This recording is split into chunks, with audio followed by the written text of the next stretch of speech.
Power star Pawan Kalyan Japanese martial arts లో కెజెన్సూలో అత్యంత అరుదైన అంతర్జాతీయ గౌరవాన్ని సొంతం చేసుకున్నారు.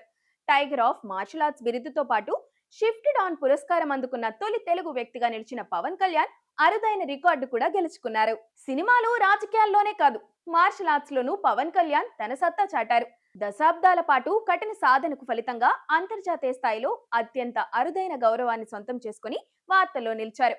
ప్రాచీన జపనీస్ కత్తిసాము కలైన కెంజుట్సులో పవన్ అధికారికంగా ప్రవేశం పొందారు. జపాన్ లో ప్రతిష్టాత్మకమైన తకేడా షింగెన్ క్లాన్ లో స్థానం సంపాదించిన తొలి తెలుగు వ్యక్తిగా ఆయన చరిత్ర సృష్టించారు. పవన్ కళ్యాణ్ మార్షల్ ఆర్ట్స్ ప్రయాణం నిన్న మొన్నటిది కాదు. సినిమాల్లో రాజకీయాల్లోకి రాకముందే చెన్నైలో కఠినమైన శిక్షణ ప్రారంభించారు.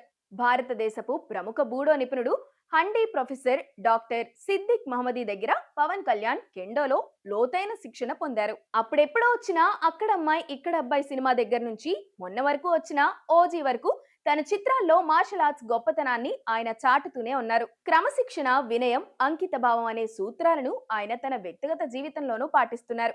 ఒక భారతీయ నటుడు అంతర్జాతీయ స్థాయిలో ఇటువంటి గుర్తింపు పొందడం విశేషం.